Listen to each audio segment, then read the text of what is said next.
The Florida Podcast Network, the voice of Florida.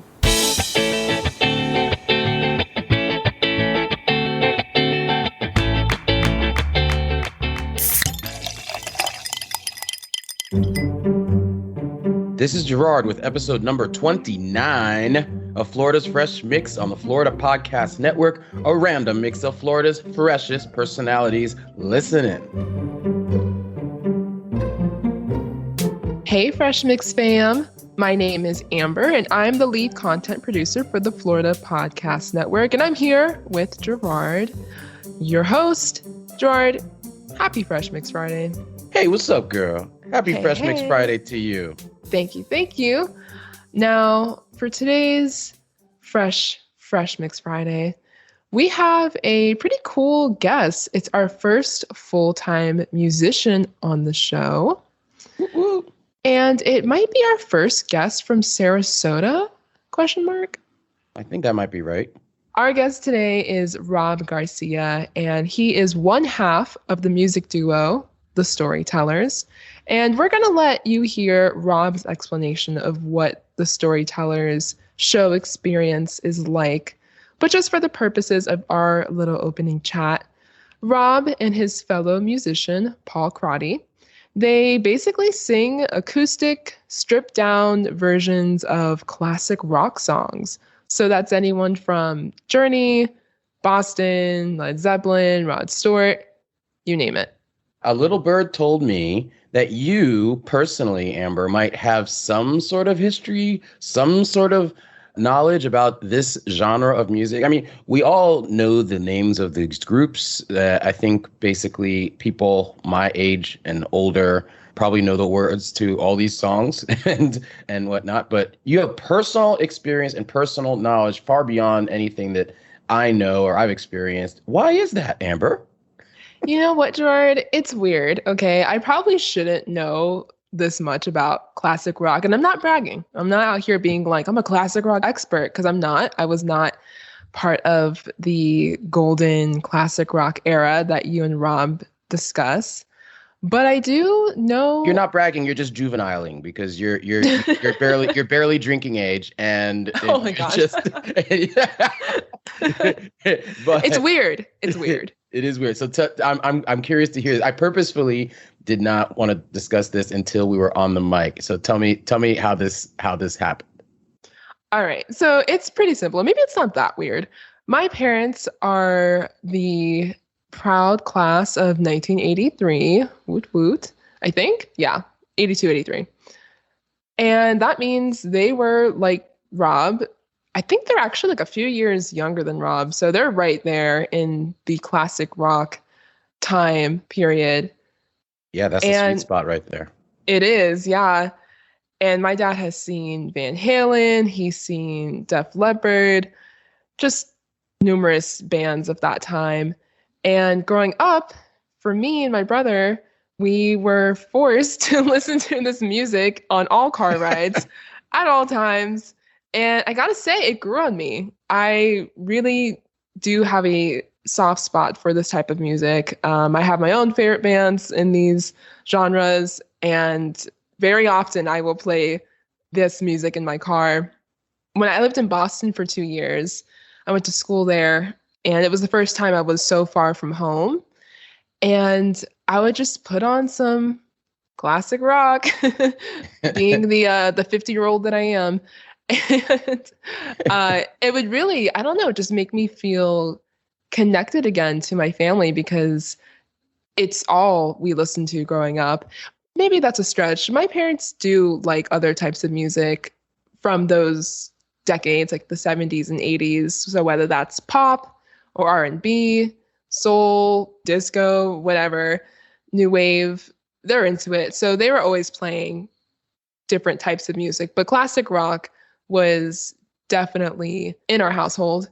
So it was fun getting to hear your conversation with Rob. And you guys talked a bit about classic hip hop and just those parallels of the time and what they did for music, what they did for culture. So that was a cool connection that y'all made.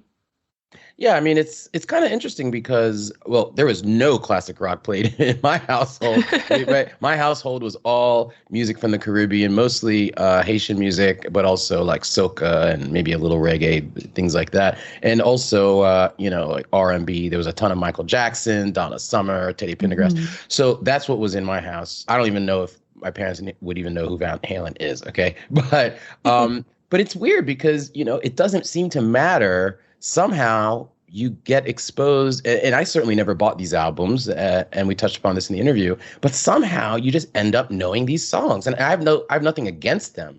It's just like it's just I like a lot of that music too, but it certainly wasn't played in my house, and it certainly these weren't albums that I bought. It's just that it was just that era, man. Everyone watched all the same TV, everyone listened to all the same music. Somehow you got exposed to it one way or another, and it was an interesting era. So look, I get it, and I was not a huge fan of Haitian music at the time, but just like you, it grew on me. And whenever I hear it now, it brings back great memories and it helps me reminisce. So I hear you, rock on. Rock on, man. But yeah, it seemed like it was just a popular genre. Like, I don't want to say it's pop music because it's not like when I think of 80s pop, it's like Michael Jackson, Madonna, that type of vibe. But at the same time, I feel like rock and roll of that era in a weird way was also kind of pop because it was popular. Like you said, one way or another, we all know the words to Living on a Prayer. Yeah. Whether we want to or not, it's just how it was. I actually did have that one album. I did have that Bon Jovi album. I did. Okay. But yeah, this is a great conversation. It's a fun conversation, and it's not solely classic rock focused. So if you're not really into classic rock, this is more of a conversation about music and music's influence, which is probably my favorite part of the discussion. So I'm excited for our listeners to hear. Excellent. So am I. I loved it. Let's go ahead and get into Gerard's all things music conversation with Rob Garcia. All right. Hello. All right. Today we are here with Rob Garcia from Storytellers. Now, I think I would not be giving you your just due, Rob, if I said, okay, you're in a band. I just think it's so much more than that from what I've gathered. And I would rather have you tell it. What is Storytellers? Let the people know. Well, thank you, Gerard, for having me, number one. Number two, I agree with you. It's much more than a band. I am an old salty road dog that has toured extensively in a number of tribute bands across the country. Mm-hmm. And during which time we would often hear, because a lot of the tribute bands, and people will know, are very big productions. I did a tour called the Peace and Love Tour, and it was a Woodstock representation. And there was a lot of production. Whenever you go see like a Stones tribute, there's lights, there's sound, there's lasers, there's video screens. And I often heard, this is all great, but when we grew up, it was more simple. There was a more rootsy kind of thing. And people would often hearken back to the sound of Bob Dylan, Joni Mitchell, even Bruce Springsteen acoustically. And does the word intimacy come to mind? Absolutely. That's the main reason we're doing it. But we decided, myself and Paul Crotty, another phenomenal musician here in Florida, decided to do exactly that. We're going to take songs that might have even been originally produced on the record by the original band in a bigger way and strip them down. And they're all top 20 songs into a presentation that is very intimate in a theater setting. We're not doing anything bigger than 1,000 seats. Mm-hmm. And we will tell stories of what those songs meant to us growing up. We intentionally left them a little bit more generalized because we believe that others had the same experience. So in a nutshell, Storytellers is a show comprising your favorite songs, stripped down to basically 2 guitars, acoustic, and 2 voices. some jokes, and hopefully a really good time that you could relate to. Something that'll bring back memories. No, I love the concept because I remember vividly when MTV came out with their Unplugged show, particularly the Nirvana one. I was like, I'm actually hearing some of these words for the first time because there isn't all the, the crazy video and the background noise and all the production, as you've called it.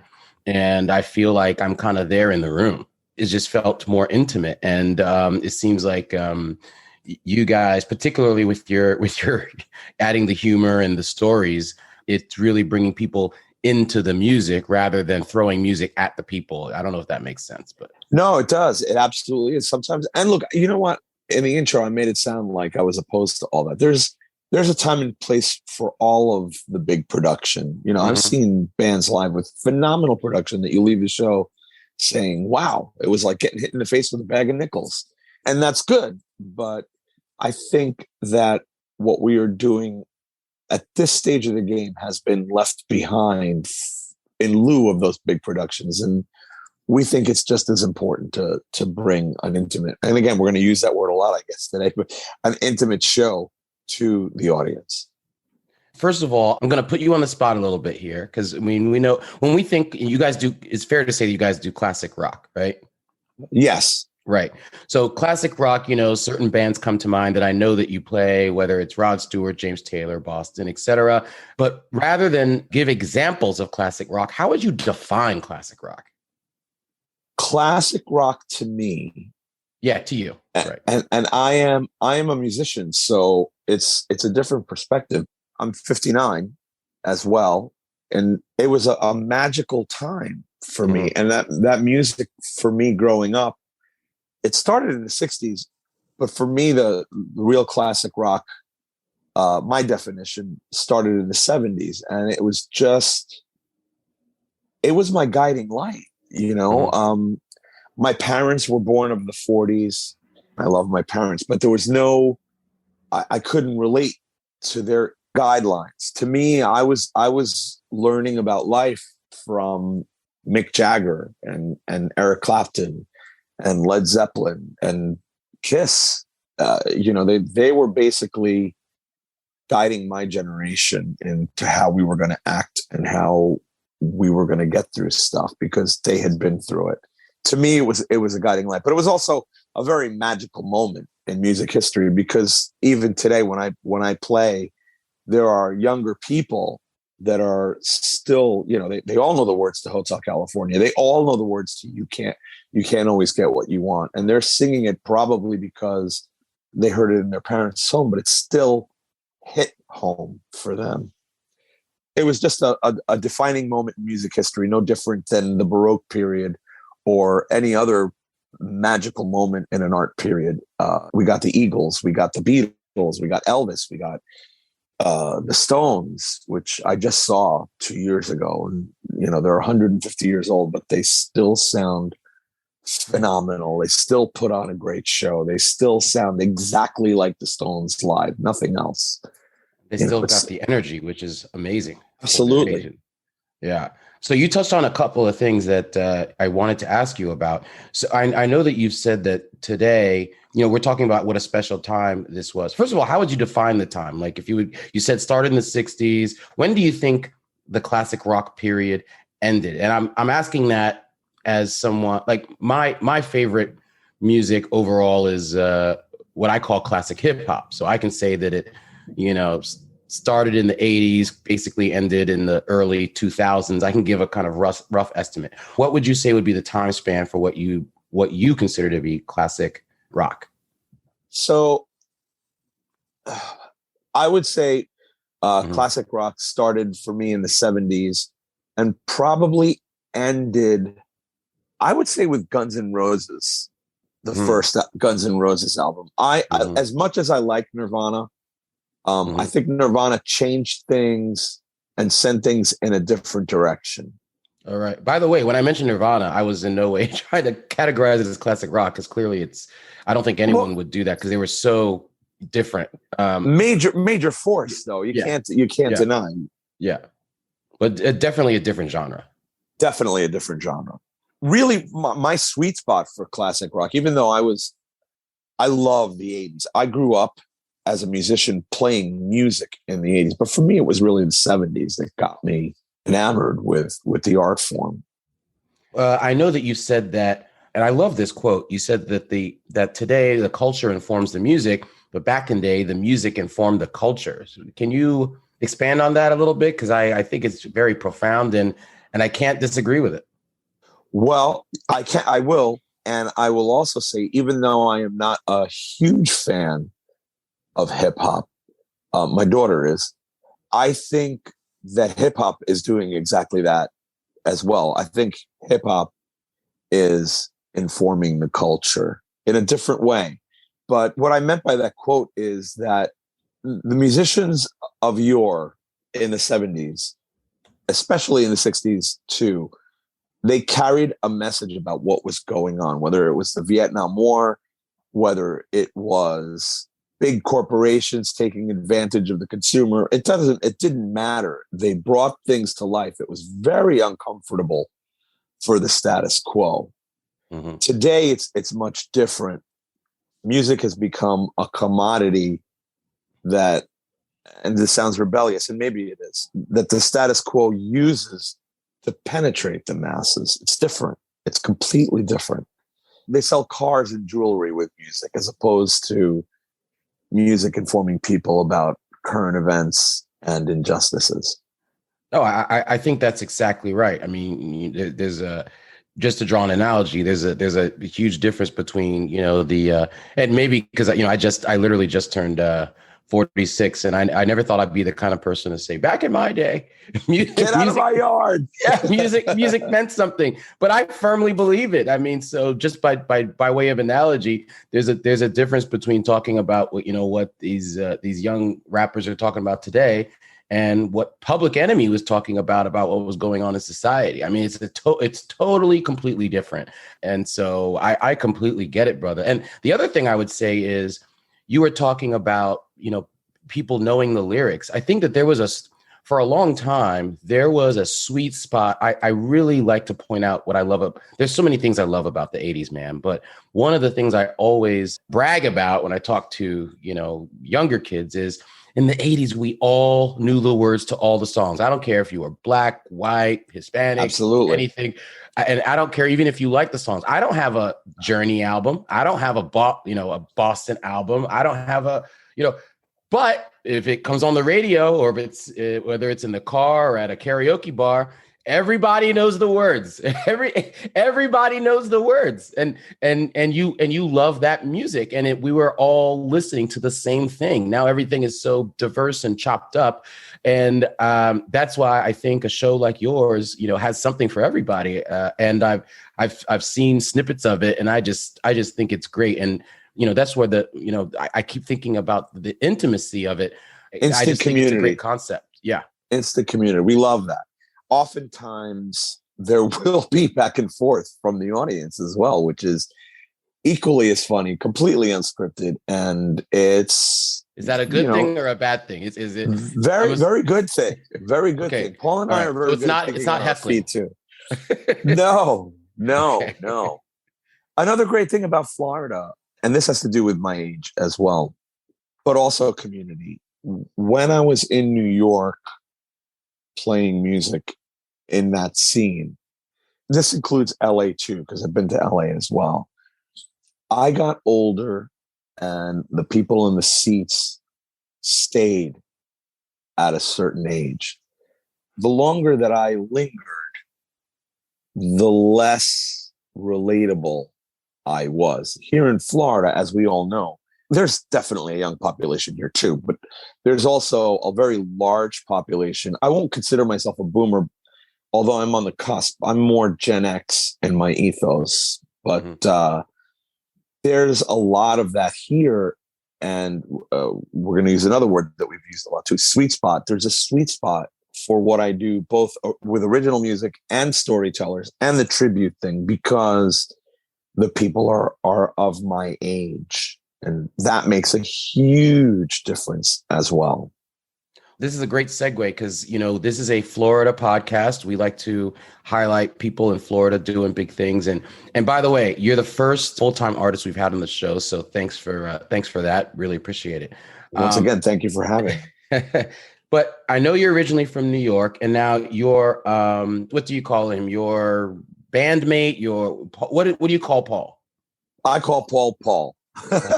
Okay. All right. So where you're from New York, Paul's from Nebraska. How'd you end up in Florida? Let's share your Florida story with our listeners. Well, it's very interesting. I was working with another lineup, and I wanted to add another person.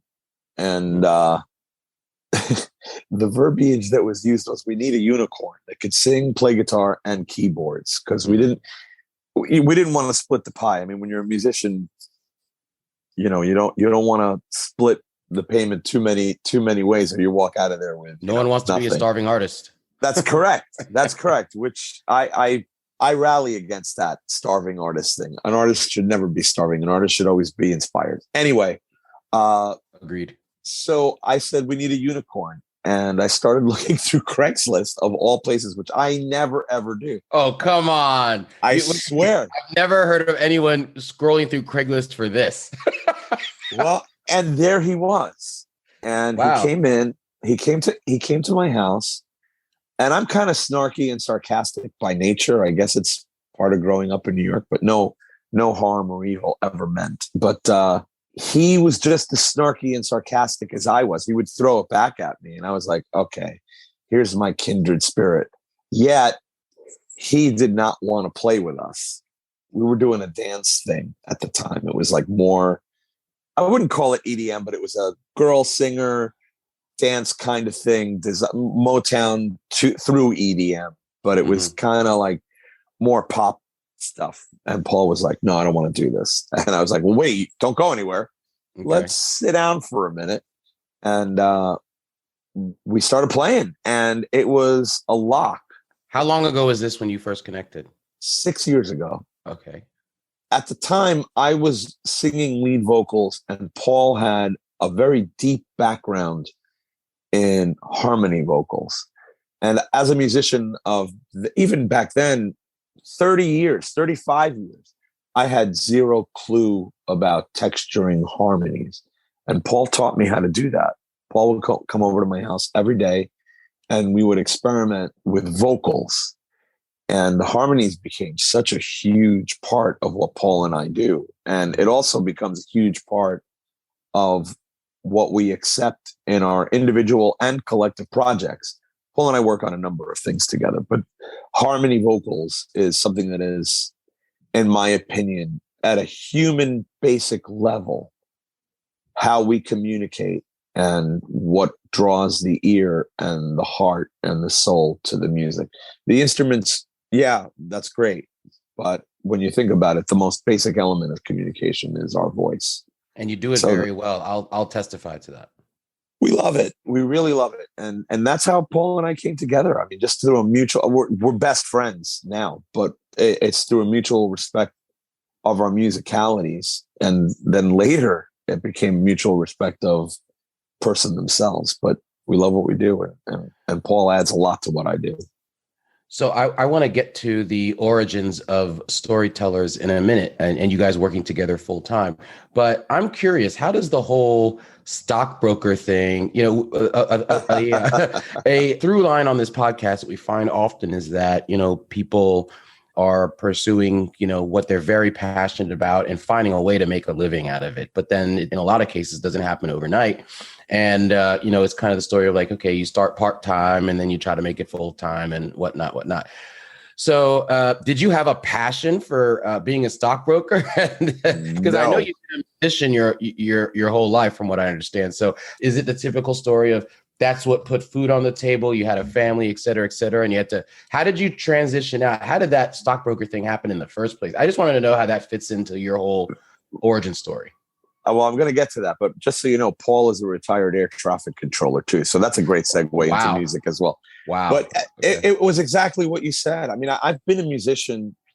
I learned how to play guitar in 5th and 6th grade. In 7th grade, I played my 7th grade dance by the time I got out of elementary school, I was playing at VFW halls and pizza places professionally. Wow. And I had been a musician my whole life. When I became a stockbroker, I was actually working at one of the most famous music stores in the world. It was Manny's Music on 48th Street in Manhattan. Quick pause. Can I ask you a stupid question? Nothing is a stupid question. That's what I tell my clients as well. When you say professionally, what does that mean to you when you say I was playing music professionally? Getting paid and doing it often. Okay. Got it. All right. Continue. So I met the mother of my child at the time, and we were getting very serious.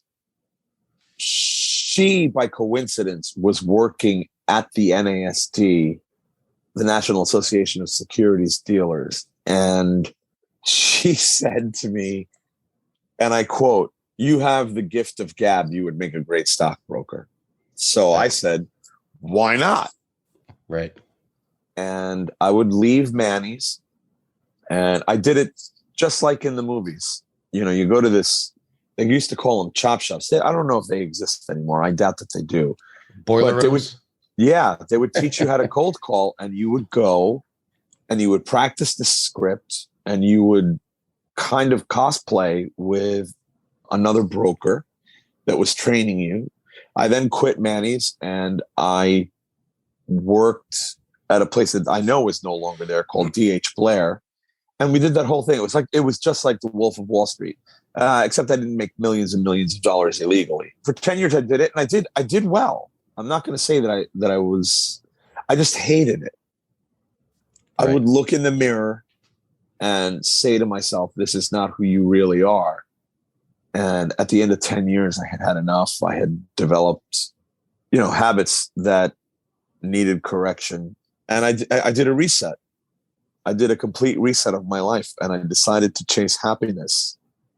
While I don't make as much money, I am absolutely rich in the satisfaction of what I'm doing and the pursuit of my happiness. So trade-off. Believe it or not, Rob, I can relate to you more than you even know. And this is the first time that what I'm about to tell you had a need to be expressed on this show. But, I think it was my summer before my junior year of college. I worked at 2 stock brokerage firms, one on Monday, Wednesday, Friday, which was like a, local startup. And then one on Tuesday, Thursday, I was at Raymond James. And I was doing all the cold calling. And that summer, I also took the Series 7 and the Series, what is it, the 63, 60? Yeah, 63. Correct. So, and I passed those and I got the licenses. But I decided I did not like it. And so I never did a thing with the licenses, not one thing. I ended up going a different direction. But I think part of it was kind of, learning what you don't want to do, because I was just like, yes, I do have a very outgoing personality, et cetera. But the cold calling, I think you definitely have to have a certain personality and patience for it. And I was just like, I'm just not that guy. It just didn't feel right.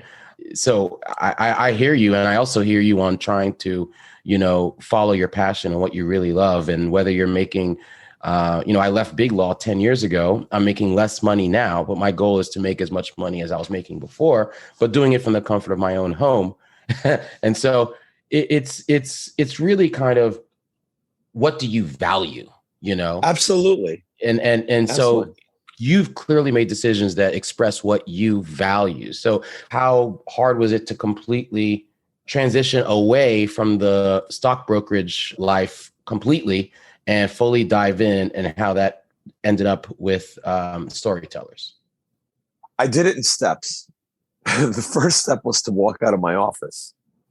By the way, towards the end of that stock brokerage career, oddly enough, you talk about law, I was not a full-fledged compliance officer, but I was going in that direction. I was in the administrative side of, I was what they call, I used to sign off on everybody's trade. So my last job, I worked for Prudential, and I would have 150 financial consultants making trades, and I would have to judge the ethics and moralities of each trade, and were they suitable for the client. So I was going towards more the legal side of things myself, but that was my stance towards injustice.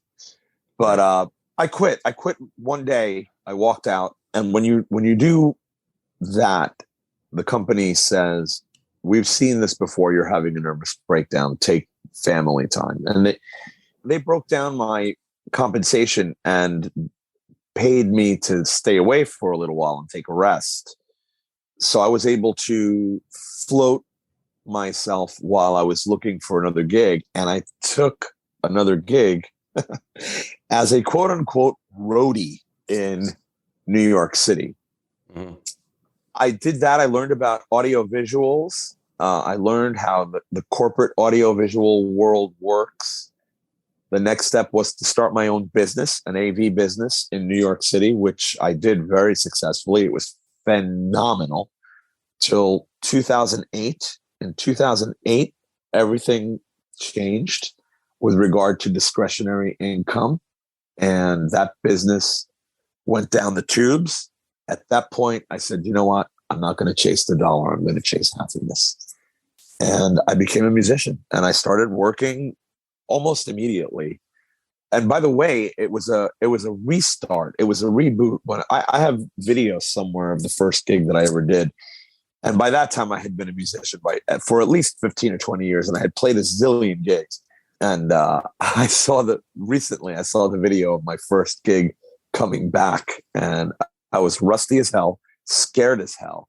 And it was very interesting to see that I really had to start all over again. Kind of. Was your first gig a solo gig or? Yeah, solo gig. Okay. Scariest thing ever.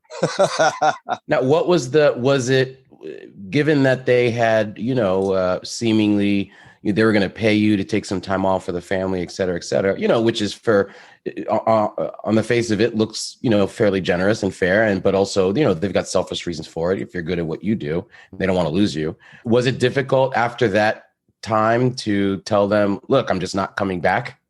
Not at all. I love it. Because you got to do you, right? Yeah, I couldn't do it another minute. Like when I walked out, I walked out. I couldn't do it. Yeah.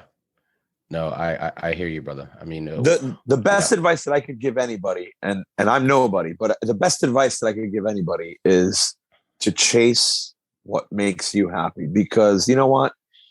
They found someone to fill my shoes easily. I wasn't that important to the company. I was just a cog in a very big machine. And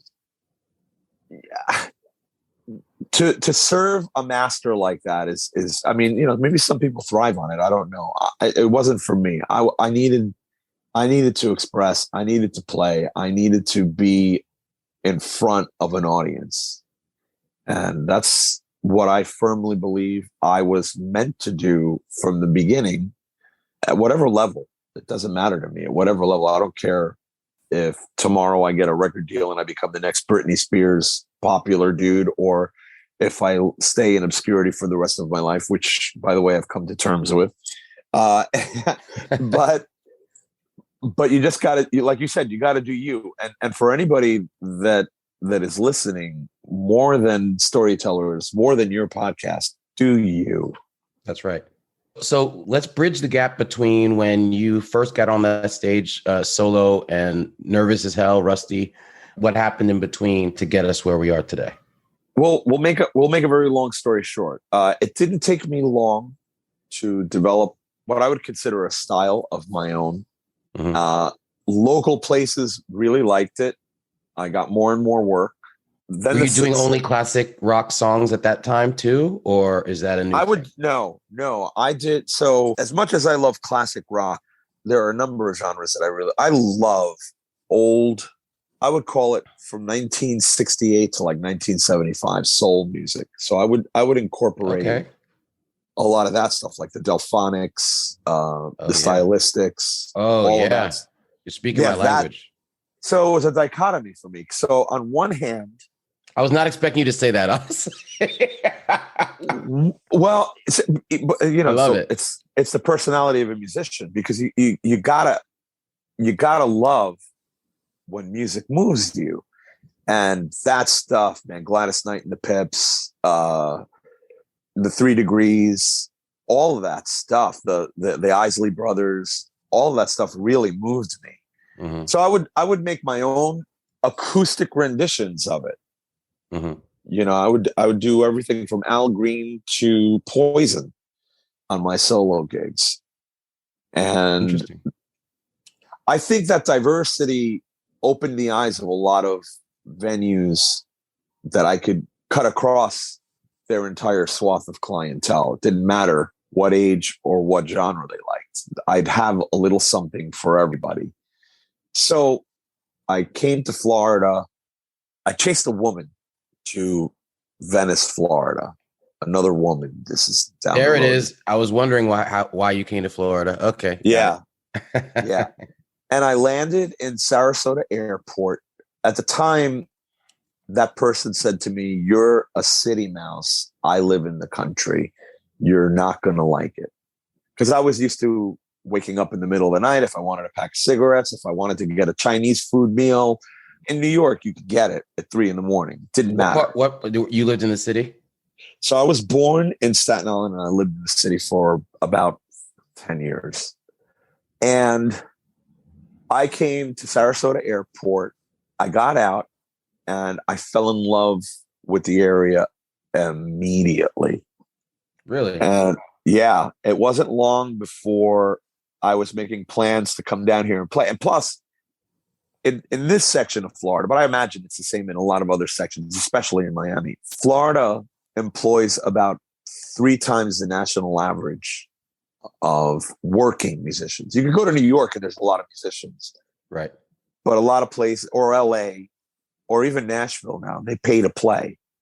Here, they pay you to play because there's so many resort style environments. So for a guy like me, it's the land of milk and honey. I could come here, play my music, and make a living. So making the transition from New York to here, I would book a plane, bring a guitar, because I was told that they weren't going to let me in because I was a northerner. Mm-hmm. And I found the complete opposite, to be honest. What I came down here and I would knock on a club owner's door. Now, that, to a degree, there was resistance over the phone trying to get anybody to listen to me.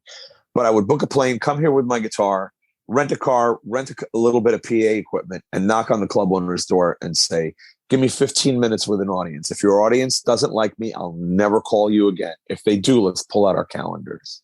I love that. I love that. Throw down the gauntlet. And they accepted. And for about 5 years, I would do a little bit of winter here and the summers at the New Jersey shore. And at the end of 5 years, I made the transition to live here full time, and I've never looked back. It's wonderful here. I love Florida. Well, I love Florida too. I've basically lived here my whole life. I grew up in Boca Raton, but I've lived in South Beach for 20 years, and I love South Beach. Yeah, it's hard not to, right? I think the big debate is, could you some people could never live here, but they love to visit. I mean, I'll be there next Monday. Well, listen, there's no lying in me, man. So like, Rob, if you're ever in town, we can link. That is not a problem. I would love it. I would love it.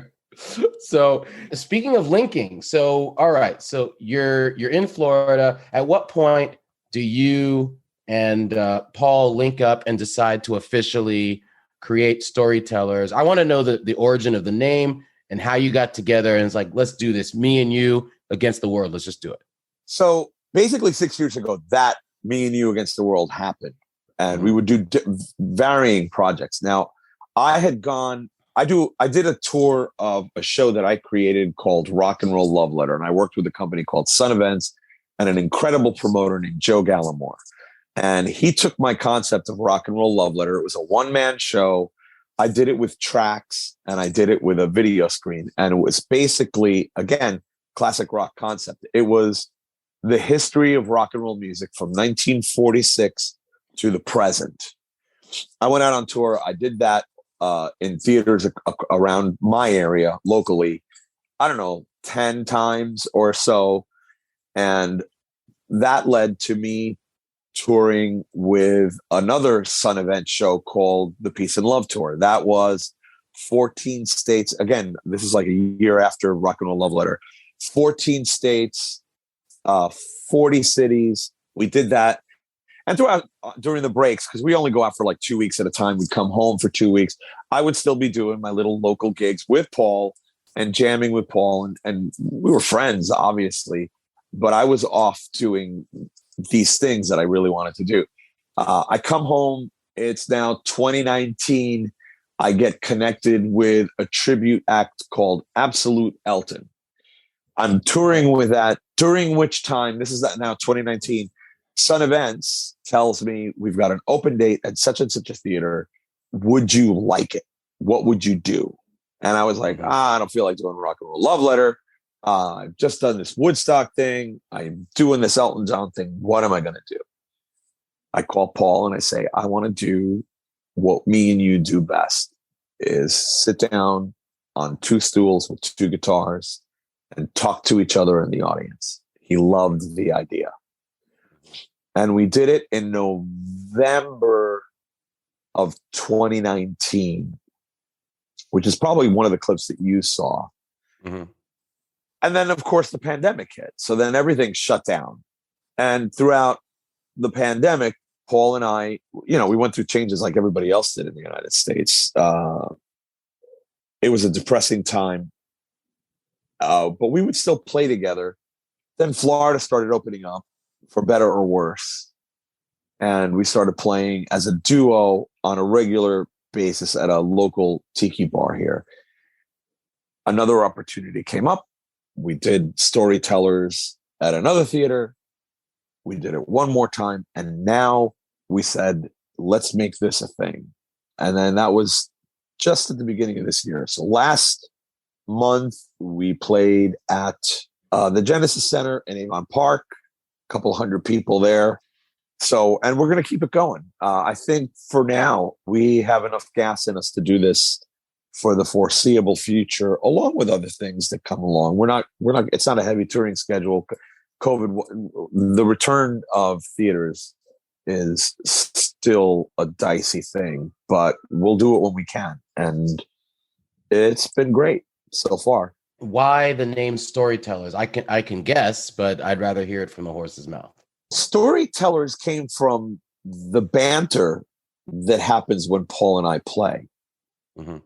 It's very natural conversation, and it tends to leave it open to the audience to get back at us. And so it's the show. It definitely goes in one direction out, but every performer gets energy from the audience back in. Mm-hmm. And we wanted to keep it so informal and, again, intimate, quote unquote, air quotes, that the audience can come back at us. And they do. So I have all of the performances recorded. There's probably 7 or 8 times where an audience member will say something that takes the show in a completely different direction, which, by the way, also Paul and I have developed such a repertoire of music. Storytellers is not a set show. It can go in any direction at any time. We don't go like set 1. These are the 10 songs that we're going to do by hook or crook. It's like set really? 1. Oh yeah. It's all off the top of our heads. Paul and I probably have, I don't know, 150 songs that we could do on a whim. And that's amazing. Yeah. So it's a very open show that could go in any direction, which is great. We love it that way. So does some of that spontaneity come from the feedback from the audience? Absolutely. Mm-hmm. Absolutely. That's amazing. Yeah. So, and we share stories about what we were doing at the time in that song. So I'll give you an example. We do an acoustic rendition of Stairway to Heaven, mm-hmm. right?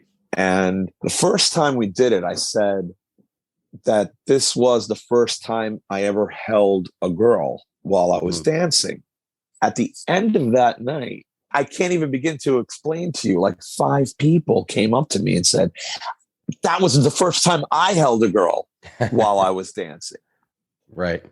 And that's kind of what we hope to do and why we leave it open, because we want to get that kind of, we want to bring back tactile memories or visceral memories What the of songs mean to you. And and it was, and the meaning is generalized, right? So a lot of people were doing a lot of the same things that Paul and I were doing when the songs came out. It's just a matter of leaving it open to that interpretation so people could say, hey, I was doing that too. Right. And it's so interesting to me how memory is so attached to, our sensory recollections, whether it be through smell or through music, et cetera. And it's amazing to me, and I love that, as I'm getting older, my memory's getting, worse and worse. But when there's a trigger that caused me to remember something that I had long forgotten, that can make your entire night. And music does that. And I will tell you that every time I tell that story about holding a girl for the first time when I danced to Stairway to Heaven, I could still smell the perfume Charlie from the early 80s. Right. You were probably wearing a Gerard. It's true. Like we all did. It's true. I can still smell the Gerard right now. Well, that's the whole goal. That's the whole goal. Of course, the music is great, but it's kind of, I hate to use a walk down memory lane. That sounds so boomer, but it's true. But it's true. That is what Storytellers is about. Do you feel that the focus on classic rock is temporary, or is that what you guys are sticking to? Do you feel like you might get bored? No, absolutely. Not bored, but absolutely temporary. Absolutely temporary. It could, Storytellers is an open book. That's funny. But it could go in any direction. Unintended. Right.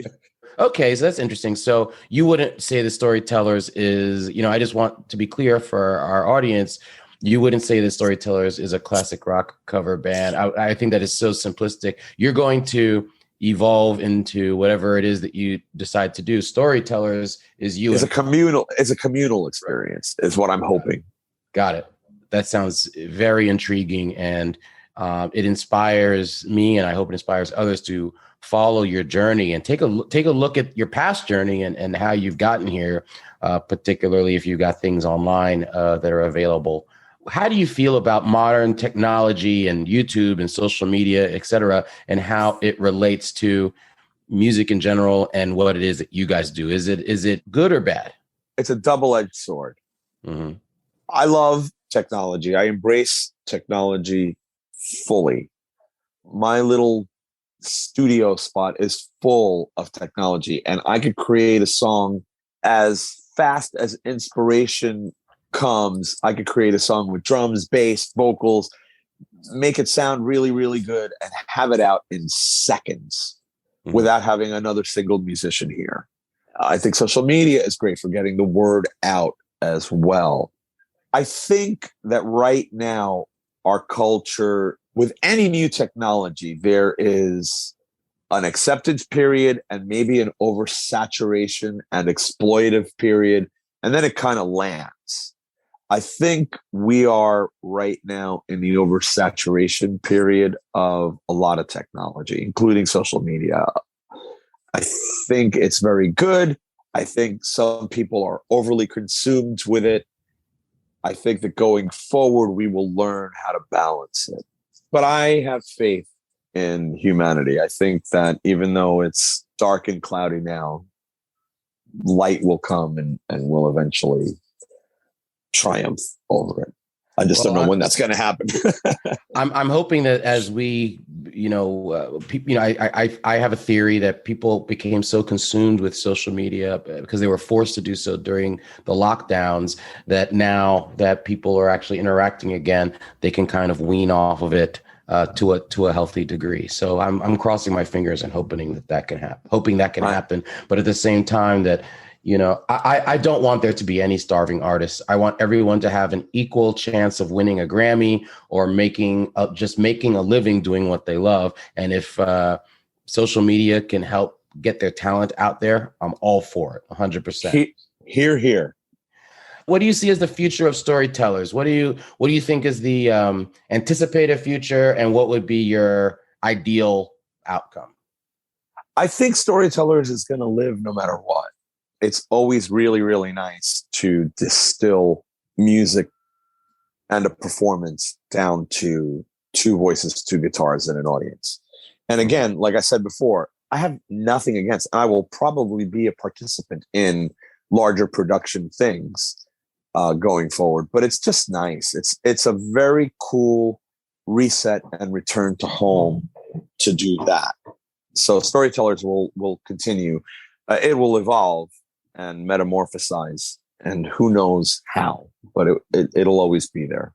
It seems like you guys have such a symbiotic, cool relationship with each other. It doesn't really That's matter. The perfect word.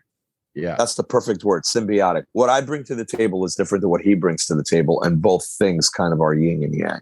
But it's something different.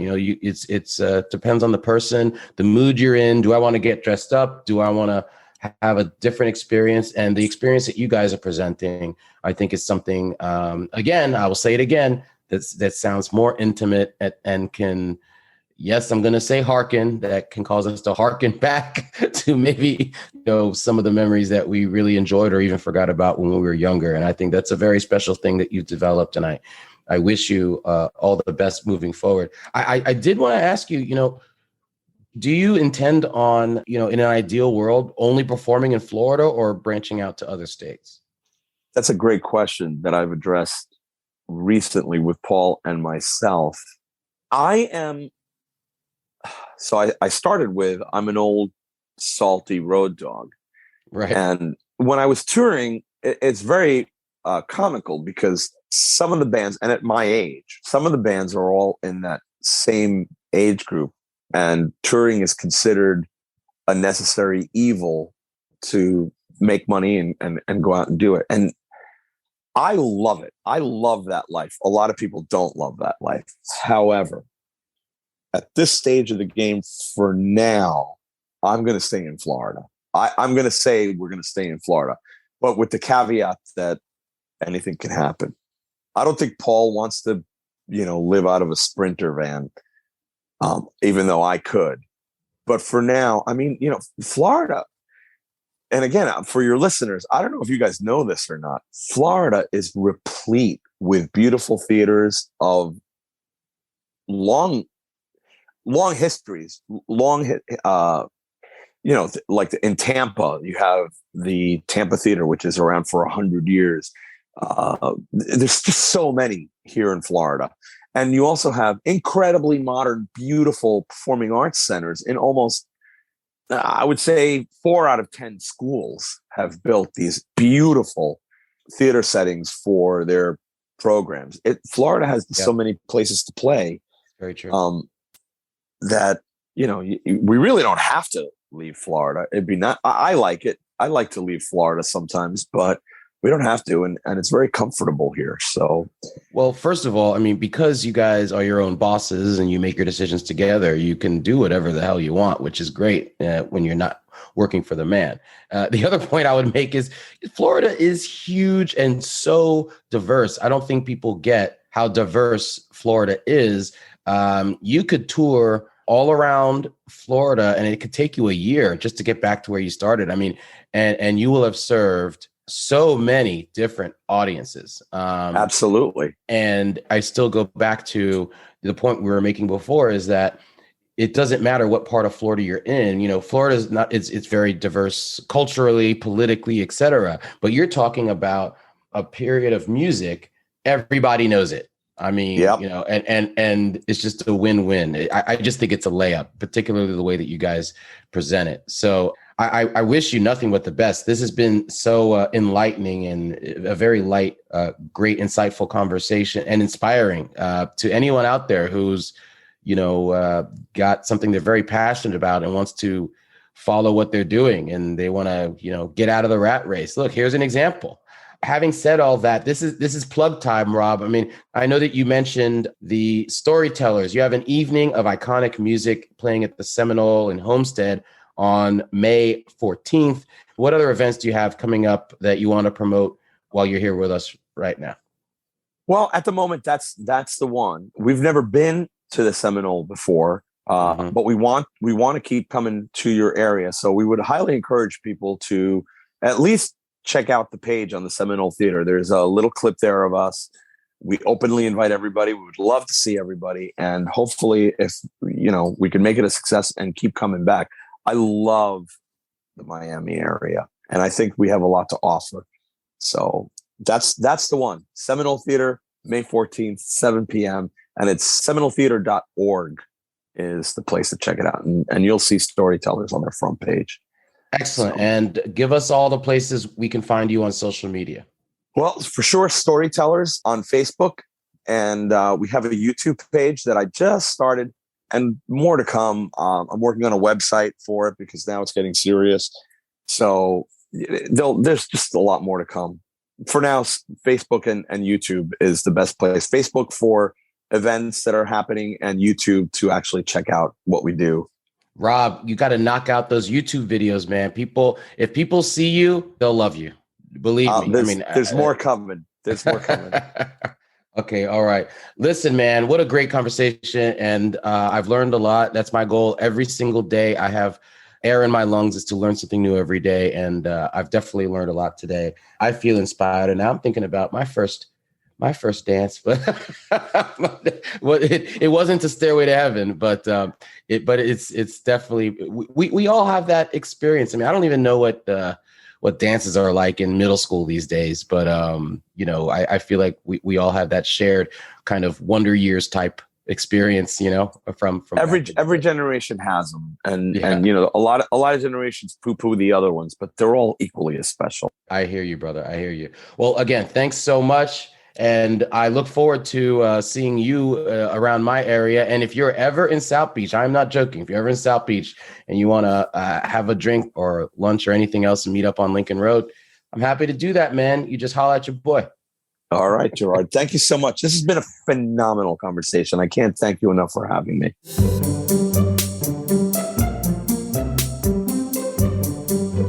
All right. What a great interview with Rob Garcia. I mean, so much to pull from that. But, here we go again. We've got a great example. And I love the way that Rob walked us through how he decided to follow his passion, as so many of our prior guests have walked us through. But literally the steps it took for him to extricate himself from the world of being a stockbroker to being a full-time musician. But here we have, I think, a unique situation to talk about partnerships. And the first time we really talked about it was in episode 1 with Mystic Michaela and her husband and how they work together, et cetera, et cetera. Now, obviously, this relationship between Rob and Paul is a different kind of partnership, but the themes are the same as far as my fresh take goes.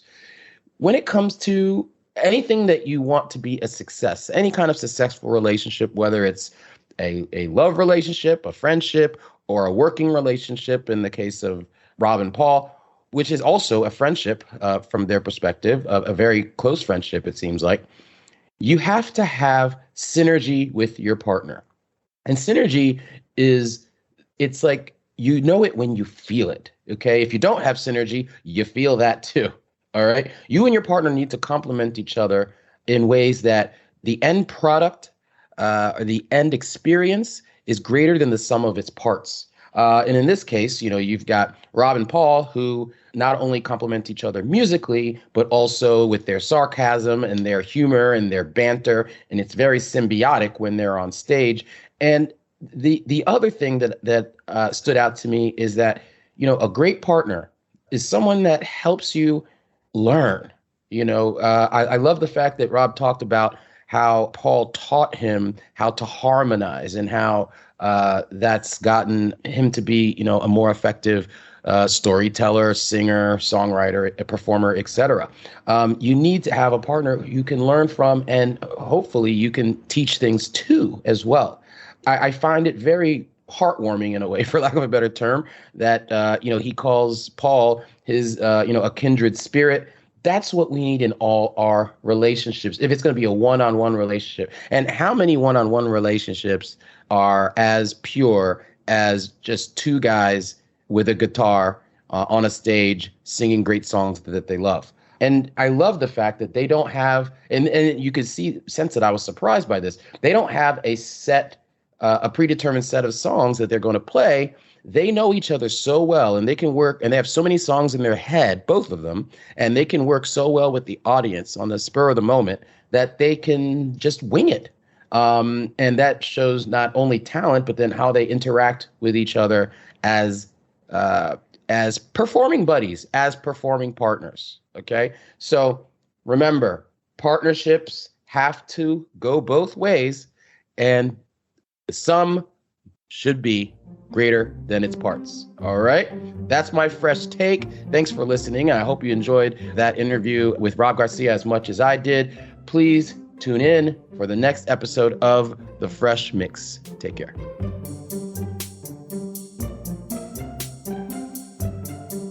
For details and show notes about today's show and our guests, go to freshmixpodcast.com. I'd really love your feedback, both on today's guest and on my fresh take. The Florida Podcast Network has a closed Facebook group exclusively for super fans of their shows like Florida's Fresh Mix. So we all look forward to hanging out in there with you. Just search for FPN Insiders on Facebook to leave us comments, get early scoops, contests, and other special treats. Or you can just complain about how Florida is the only one of two states where Mickey Mouse can get hated on. I mean, apparently in Florida, we can be mad at Mickey Mouse. I don't get it. Is this really happening? Only in Florida. I mean, I guess technically in California as well, but I just don't see that happening. California isn't as, let's just say, interesting as Florida is. There's no such thing as California, man. All right? It's only Florida, man. Keep your head up, Mickey. All right? Everything's going to be all right. Anyway, be sure to visit all the great shows on the Florida Podcast Network. You can find them at floridapodcastnetwork.com. Keep catching Who's Fresh in the Florida Mix with Florida's Fresh Mix podcast.